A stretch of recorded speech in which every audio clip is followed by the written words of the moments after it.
police do not necessarily believe they have anybody else out there who they need to apprehend. But then again, they do say that they want to make sure that people know what's happening, but they don't know for certain what the full status is at this point. Abe Lubetkin is at the scene. Live trucks. Sure. Abe? I'm sorry, Kathy. Yes, we were doing some coordinating down here. No problem. The breaking news coverage, so I apologize. Could you go ahead and ask me that once more? All right. No, we're just basically trying to get a sense. There seem to be just so many people around you, obviously law enforcement and news agencies, but people who were they were drawn to this location to hear what was happening. That's an excellent point, Kathy, and it's a combination, you're right, of people who would have ordinarily been here on a Sunday morning, most of whom either know someone who was inside or have, beyond knowing, a relative inside, and came here immediately to try to get what information they could. I want to bring in one gentleman who's been out here throughout the morning, if I can. Sir, could we speak briefly, sir, about what you've been, I know you've been talking throughout the day with people who have been initially inside and now coordinating with whatever information you're able to glean. What's the latest that you've heard? We have latest heard that about 6 people were shot dead at the scene, and we don't have been know who are they, but we know they're one of us.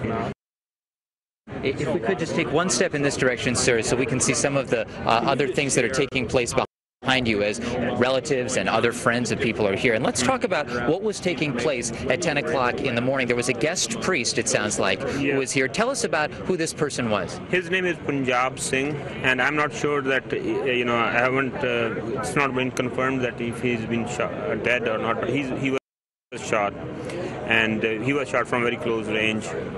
And there were 2 other co-priests, they're like, actually they come every Sunday. One of them is the caretaker of the Gurdwara. He takes care of all the, locks, doors, and, everything when, he's the responsible person for, like, closing. Sunday. Now, were you you were on your way, or you came when you learned what happened?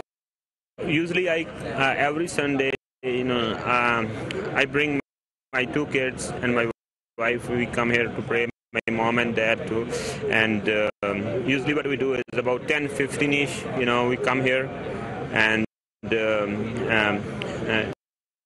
what happens is like we get our kids together, bring them here. We have a special class which they teach Punjabi language for small kids, the alphabets and Punjabi culture, and so I was getting ready my kids to bring them there to the class at 11 o'clock, and we were coming on Howell Avenue. We were told to make a right turn, and I make a right turn here and stop there. And at what point did you realize that when you saw the first thing you saw was the law enforcement? At what point did you realize that they were related to the temple? What happened was there was 2 weeks ago there was a 6-year-old kid. He broke the alarm, the fire alarm, that, and he didn't know what to do. He was playing with it, and I thought somebody did again. I don't think that this horrible thing is going to happen. I thought, okay, this is some kid has done something, because there are fire alarms in the kitchen, and the kids go in the kitchen to get something to drink or something. They play around there, and somebody did that. Your first assumption was that it was a false alarm. Because Oak Creek police, the kid that did that. So we were assuming that, I was assuming, okay, this is just, this is going to go away. We're going to go in and do prayer. And who was it that told you initially what had happened? I got a call from inside. Who was it? It's one of my friends, and he said there's a gunshots he heard, and then he heard shouting, and he went inside the pantry over there. Were your kids here with you at the time? Yes, they were with me. How have you explained it to them? Because I would think that would be one of the challenges in looking at here. Actually, they said, is there a fire? Here, there are a number of children who we've seen here. That challenge for any parent in trying to explain these. It's a hard thing to explain, because the kids, they go to the same schools and, they don't understand that, why they are being targeted for being Sikh and, there's only because we are not Muslims, we are not Hindus, we are Sikh religion. It was a very, a new religion. It's only like 500 years old, and we believe in one God and teaching everything like every other religion. Do good things, do not cheat, do not rob, do not steal, do not kill anybody. That's what we do.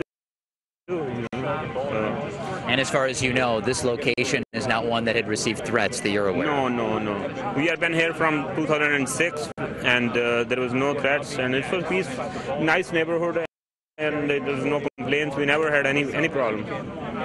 And the only thing is, we need more education and people, about religions and the faiths are different. If they are wearing turban, they are not terrorists. They are just practicing their religion. And in this country, we are allowed to do that.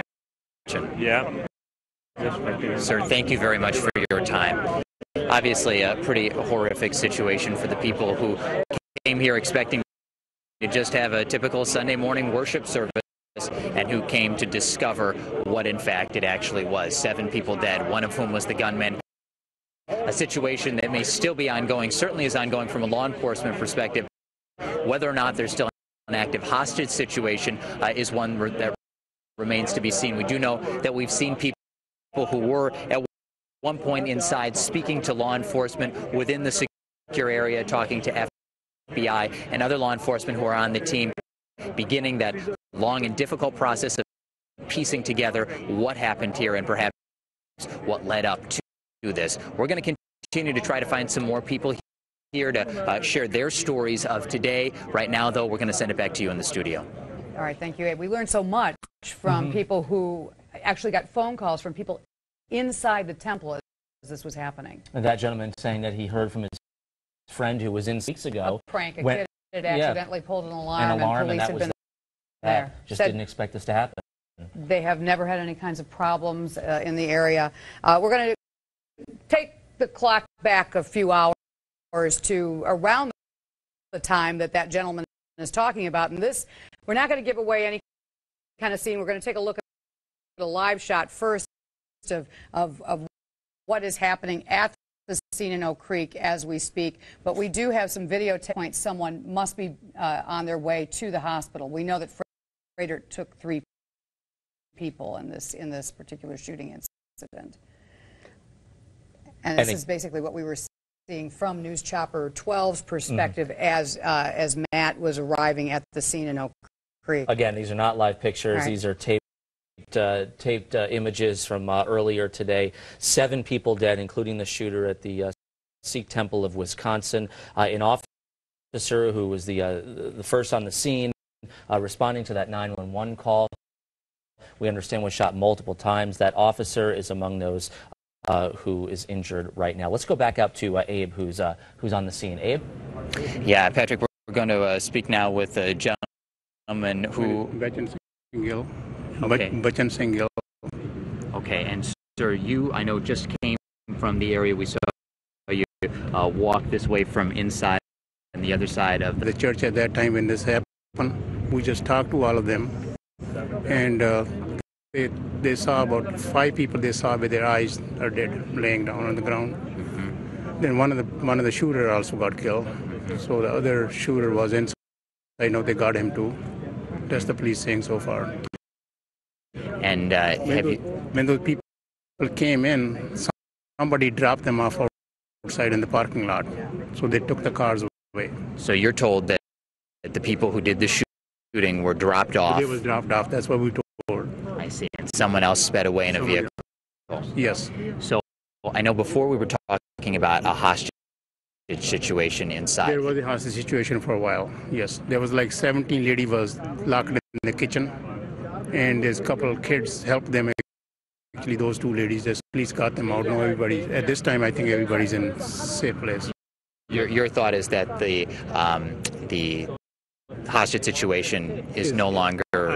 I think it's no longer an issue. Okay, now that's I know. what I'm thinking. That's my belief. Have you? So you've been on the premises though. You've been there. No, I've been on the premises with all the people. The people who was inside the premises, they all in the basement. Police are interviewing all those people, so we'll just talk to them people who was there. Got it. You've talked to the people who were inside directly. Police right now, it sounds like, in the process of talking. Some people, even they saw the casualty with their eyes, and they saw the people laying on the ground. So we talked to those people. You talked to them, yes. People who witnessed that. Hospital right now, the 92nd on Wisconsin Avenue. We're going to go see a couple of these people right now. All right. Sir, thank you very much for taking the time to provide that information. Sure, thank you. All right. So that's the latest from someone who obviously has just had some direct contact with people who saw what happened, who were inside when this all happened. We're going to try to find out what's taking place behind us here and check back with you very, very shortly. And again, starting to hear some of those stories about what happened starting around 10:30 this morning when the shooting began. Now it's about 4 hours later, 2:24 in the afternoon. That gentleman saying that he spoke to some of the people who were inside. Those people who were inside are still currently inside, he said, being interviewed by police. But as he said, they saw 5 people dead on the ground with their own eyes. What a horrendous happened there. And probably just you have to be pretty much in shock that something like this has happened at your temple in this on a beautiful day. And also the people who were not there, right. who are now hearing about it, or right. they were on their way there, and now they're gathering, trying to get more information. Some of those people getting phone calls, and we understand text messages as well from people on the inside, updating them on what was going on for several hours right. today. And 12 News, Kent Wainscott is joining us now. We have a lot of people in the newsroom right now gathering information from any possible source that we can, and you have something to update us. Just word coming down. We've heard reports that President Obama has been notified. Read the governor's statement to you that we just received in the newsroom. While the situation in Oak Creek continues to develop rapidly, we are working with the FBI and local law enforcement. I became aware of the situation late this morning and continue to receive updated briefings. Our hearts go out to the victims and their families as we all struggle to comprehend the evil that begets this terrible violence. At the same time, we're filled with gratitude for our first responders who show bravery and selflessness as they put aside their own safety to protect our neighbors and friends. Tonette and I ask everyone to join us in praying for the victims and their families, praying for the safety of our law enforcement and first responder professionals, and praying for strength and healing for this entire community and our state. A statement from Governor Scott Walker regarding the mass shooting in Oak Creek. And you talk about the emergency response. It comes from all directions. You have the police out there. You have the hospitals who are involved in it. We have talked with Frederick Hospital on a couple of occasions, and they are basically treating 3 people who were wounded in this shooting, and one we would believe is the police officer who was also shot on the scene at the temple. We just heard from I guess somebody who's just trying to counsel people who are inside the temple at this point, and it was his understanding that perhaps this man had been dropped off by somebody this morning, and that someone sped away. He was saying as well. So many details that we can't confirm that kind of information, but it is remarkable to me how much information is being shared among the people who are on the outside of the temple right now, and how quickly this information is being spread throughout the community. And one of the avenues that's being spread, obviously, is social media. Ken, you mentioned the president has been briefed on this. Again, we were hearing